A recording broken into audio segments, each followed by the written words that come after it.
নমস্কার বন্ধুরা, জানা হোমিওপ্যাথি চ্যানেলে আপনাদের স্বাগত জানাই। আশা করি আপনারা সবাই ভালো আছেন। আজকের টপিকটি খুব গুরুত্বপূর্ণ হতে চলেছে। সেটি হলো কোষ্ঠকাঠিন্য হলে আপনারা কি খাবেন এবং কি খাবেন না। তাই বন্ধুরা, আপনারা ভিডিওটি স্কিপ না করে সম্পূর্ণ দেখার চেষ্টা করুন, তাহলেই পুরো বিষয়টি ক্লিয়ার বুঝতে পারবেন। এবার শুরু করা যাক। অনেকেই কম বেশি কোষ্ঠকাঠিন্য বা কষা পায়খানার সমস্যাতে ভোগেন।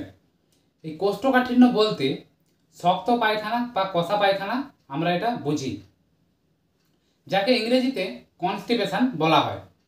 এই কোষ্ঠকাঠিন্য লাইফস্টাইল এবং খাদ্যাভ্যাসের পরিবর্তনের মাধ্যমে দূর করা যায়। অনেকে জানেন না এই কোষ্ঠকাঠিন্য হলে কি খাবো এবং কি খাবো না, তাই এই ভিডিওটি মূলত তাদেরই জন্যে। এবার আসি, এই কোষ্ঠকাঠিন্য হলে আপনারা কি খাবেন। শাকসবজি। শাকসবজিতে প্রচুর পরিমাণে ফাইবার বা আঁশ আছে, এগুলো আপনারা খেতে পারেন। শাক বলতে যেমন মূলত শাক জাতীয় লিফি ভেজিটেবল যেটাকে বলা হয়, যেমন নোটে শাক, কলমি শাক, পুঁই শাক, এই জাতীয় শাক খাওয়ার চেষ্টা করবেন প্রতিদিন।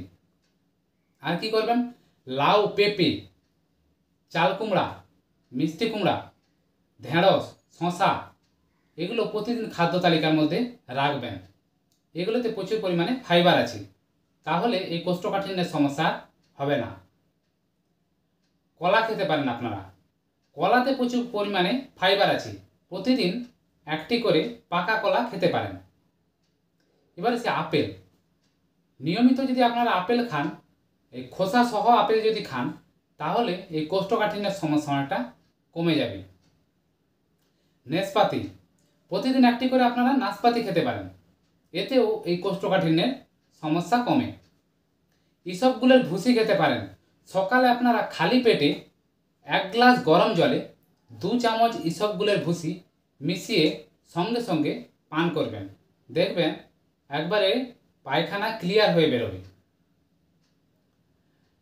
আর কি না, টক দই। টক দই আপনারা খেতে পারেন। দইয়ে যে থাকা ল্যাকটিক অ্যাসিড, এটা কি করে না, কোষ্ঠকাঠিন্য দূর করতে সাহায্য করে। তাই প্রতিদিন আপনারা খাওয়ার পর 2 চামচ টক দই খেতে পারেন, তাহলে এই কোষ্ঠকাঠিন্যের সমস্যা কমে যাবে। জল। প্রতিদিন আপনাকে ন্যূনতম 3 লিটার জল পান করতে হবে। একজন প্রাপ্তবয়স্ক মানুষের 3 থেকে 4 লিটার জল অবশ্যই পান করা উচিত, তাহলে এই সমস্যাটা কমে যাবে। এর পাশাপাশি আপনাকে রেগুলার এক্সারসাইজ বা ব্যায়াম করতে হবে।